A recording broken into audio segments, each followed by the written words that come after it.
നമ്മൾ നോക്കുന്നത് ഓസ്മോസിസ് എന്താണെന്നാണ്. സൊല്യൂട്ട് കോൺസെൻട്രേഷൻ കൂടുന്നതിനനുസരിച്ച് സോൾവെന്റ് കോൺസെൻട്രേഷൻ കുറയുകയും സോൾവെന്റ് കോൺസെൻട്രേഷൻ കൂടുന്നതിനനുസരിച്ച് സൊല്യൂട്ട് കോൺസെൻട്രേഷൻ കുറയുകയും ചെയ്യും. നമ്മൾ മുന്നേ പറഞ്ഞിട്ടുള്ള സിറ്റുവേഷൻസ് പോലെ തന്നെ നമ്മളൊരു രണ്ട് സൊല്യൂഷൻസിനെ ഒരു സെമി പെർമിയബിൾ മെംബ്രെയിൻ വെച്ച് സെപ്പറേറ്റ് ചെയ്യുകയാണെങ്കിൽ അവർക്ക് രണ്ടിനും ഡിഫറെന്റ് കോൺസെൻട്രേഷൻ ആണ് എന്നുണ്ടെങ്കിൽ സോൾവെന്റ് നമുക്കറിയാം, സോൾവെന്റിൽ ചെറിയ ചെറിയ സൊല്യൂട്ട് മോളിക്യൂൾസും ഡിസോൾവ്ഡ് ആയിട്ടുണ്ട്. അപ്പൊ സോൾവെന്റിനോടൊപ്പം ഡിസോൾവ്ഡ് ആയിട്ടുള്ള solute particles high solvent concentration ഉള്ള ഭാഗത്തു നിന്നും ലോ സോൾവെന്റ് കോൺസെൻട്രേഷൻ ഉള്ള ഭാഗത്തേക്ക് മൂവ് ചെയ്യുന്ന പ്രോസസ്സിനെയാണ് ഓസ്മോസിസ് എന്ന് പറയുന്നത്. സിംപ്ലി പറയുകയാണെങ്കിൽ നമ്മൾ ഡിഫ്യൂഷൻ ഒക്കെ പറഞ്ഞതുപോലെ തന്നെ അവിടെ നമ്മൾ നോക്കുന്നത് കോൺസെൻട്രേഷൻ ഗ്രേഡിയന്റ് ആണ്. പക്ഷെ നമ്മൾ ഇവിടെ നോക്കുന്നത് സോൾവെന്റിന്റെ കോൺസെൻട്രേഷൻ ആണ്. സോൾവെന്റിന്റെ കോൺസെൻട്രേഷൻ കൂടിയ ഭാഗത്തു നിന്നും സോൾവെന്റിന്റെ കോൺസെൻട്രേഷൻ കുറഞ്ഞ ഭാഗത്തേക്ക് സോൾവെന്റ് മോളിക്യൂൾസ് അതിനോടൊപ്പം ലയിച്ചു ചേർന്നിട്ടുള്ള കുറച്ച് സൊല്യൂട്ട് മോളിക്യൂൾസിനോടൊപ്പം മൂവ് ചെയ്യുന്നതിനെയാണ് ഓസ്മോസിസ് എന്ന് പറയുന്നത്. ഇപ്പൊ കൺവെക്ഷൻ എന്ന് പറഞ്ഞു കഴിഞ്ഞാല് ഒരു സോൾവെന്റ് മോളിക്യൂൾസ് പ്രഷർ ഗ്രേഡിയന്റ്, നമ്മളിപ്പോ പറഞ്ഞത് അവിടെ കോൺസെൻട്രേഷൻ ഗ്രേഡിയന്റ് ആയിരുന്നു. നമ്മൾ അൾട്രാ ഫിൽട്രേഷൻ പറഞ്ഞതുപോലെ തന്നെ പ്രഷർ ഗ്രേഡിയന്റിന്റെ അടിസ്ഥാനത്തില് സൊല്യൂട്ട് മോളിക്യൂൾസ് ഡ്രാഗ് ചെയ്യപ്പെടുക അല്ലെങ്കിൽ മൂവ് ചെയ്യുന്നതിനെയാണ് കൺവെക്ഷൻ എന്ന് പറയുന്നത്. ഇപ്പൊ ഇതിനെ സോൾവെന്റ് ഡ്രാഗ് എന്ന് കൂടെ പറയും. കാരണം ആ സൊല്യൂട്ട് മോളിക്യൂൾസ് ഡ്രാഗ് ചെയ്യപ്പെടുകയാണ്, അതായത് മൂവ് ചെയ്യപ്പെടുകയാണ്. സൊല്യൂട്ടിന്റെ മൂവ്മെന്റ് ആണ് കൺവെക്ഷനിൽ നടക്കുന്നത്. അപ്പോ സൊല്യൂട്ട് മൂവ്മെന്റ് അല്ലെങ്കിൽ സൊല്യൂട്ട് ഡ്രാഗിങ് നടക്കുന്നതിന് കുറച്ച് ഫീച്ചേഴ്സ് അല്ലെങ്കിൽ കുറച്ച് കാര്യങ്ങൾ നമ്മൾ നോക്കുന്നുണ്ട്. സൈസ് ഓഫ് സൊല്യൂട്ട് മോളിക്യൂൾസ് നമ്മളൊക്കെ അറിയാം, സെമി പെർമിയബിൾ മെംബ്രെയിന്റെ പോസിനേക്കാളും സൈസ് കുറഞ്ഞ സൊല്യൂട്ട് മോളിക്യൂൾസ് ആണ് എളുപ്പത്തിൽ അതിലൂടെ ട്രാൻസ്പോർട്ട് ചെയ്യപ്പെടുന്നത്. അതിന്റെ സൊല്യൂഷന് നമുക്ക് അതിലൂടെ ട്രാൻസ്പോർട്ട് ചെയ്യപ്പെടുന്നുണ്ട്.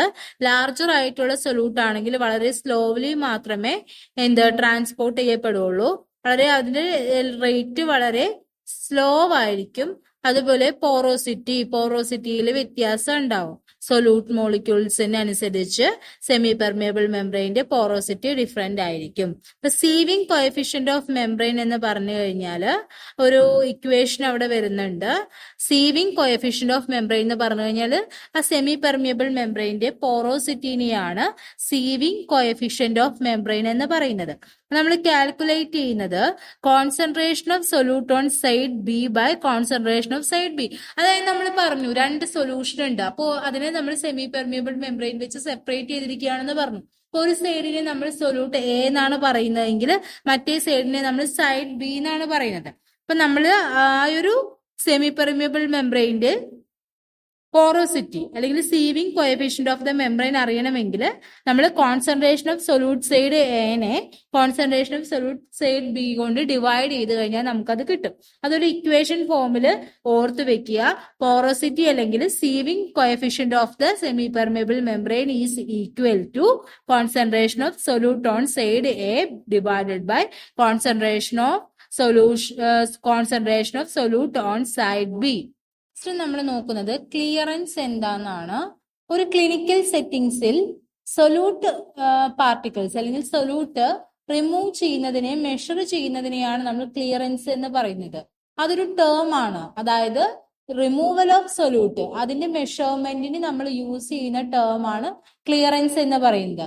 ക്ലിയറൻസ് എന്ന് ഉദ്ദേശിക്കുന്നത് എത്ര വോളിയം ഓഫ് ബ്ലഡ് അല്ലെങ്കിൽ പ്ലാസ്മ നമ്മൾ എടുക്കുകയാണെങ്കിൽ അതിൽ നിന്ന് എത്ര സൊല്യൂട്ട് കംപ്ലീറ്റ്ലി ഒരു യൂണിറ്റ് ടൈമിൽ റിമൂവ് ചെയ്യപ്പെട്ടു എന്നാണ് നമ്മൾ നോക്കുന്നത്.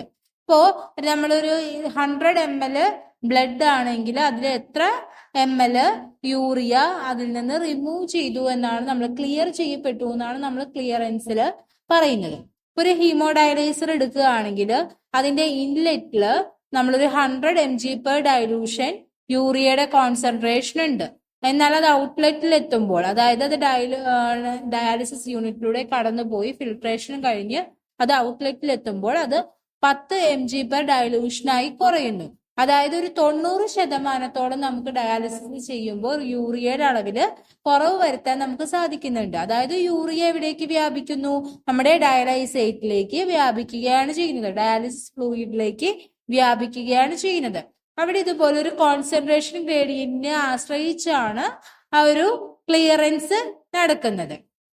ഇനി നമ്മൾ നോക്കുകയാണെങ്കിൽ നമ്മൾ പറഞ്ഞു 19%ഉം എന്ത് യൂറിയയുടെ അളവ് നമുക്ക് അതിലേക്ക് ഡയലൈസേറ്റിലേക്ക് ഡിഫ്യൂസ് ചെയ്ത് പോയി എന്ന് പറഞ്ഞു.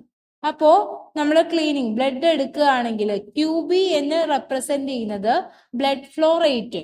ഒരു ക്ലിയറൻസ് എങ്ങനെയൊക്കെ ഡിപ്പെൻഡ് ചെയ്തിരിക്കുന്നു എന്നാണ് നമ്മൾ പറയുന്നത്.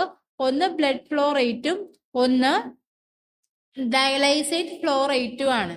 QB എന്ന് പറഞ്ഞു കഴിഞ്ഞാൽ ബ്ലഡ് ഫ്ലോ റേറ്റ് എന്നും QD എന്ന് പറഞ്ഞു കഴിഞ്ഞാൽ ഡയലൈസേറ്റ് ഫ്ലോ റേറ്റ് എന്നാണ് പറയുന്നത്.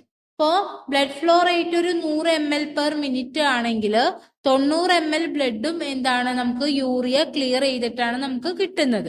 അതുപോലെ ബ്ലഡ് ഫ്ലോ ഒരു 200 ml ആണെങ്കിൽ നമുക്ക് 118 ml ബ്ലഡ് എന്തായിട്ടുണ്ട് യൂറിയ ക്ലിയറൻസ് സംഭവിച്ചിട്ടാണ് നമുക്ക് ഔട്ട്ലെറ്റിൽ കിട്ടുന്നത്. അപ്പൊ ക്ലിയറൻസ് എന്ന് പറയുന്നത് മാഗ്നിറ്റ്യൂഡ് ഓഫ് ബ്ലഡ് ക്ലീനിങ് ആണ്. അതായത് നമ്മൾ കോൺസെൻട്രേഷന് ഡിപ്പെൻഡ് ചെയ്താണ് എന്ത് വരുന്നത് ക്ലിയറൻസ് വരുന്നത്. ഇതാണ് ഈ ഒരു ക്ലിയറൻസ് സെക്ഷനിൽ പറയുന്നത്. എത്ര സൊല്യൂട്ട് ക്ലിയർ ചെയ്യപ്പെട്ടു എന്നാണ് ഈ ക്ലിയറൻസ് കൊണ്ട് നമ്മൾ ഉദ്ദേശിക്കുന്നത്. എത്ര സൊല്യൂട്ട് ട്രാൻസ്പോർട്ട് നടന്നു.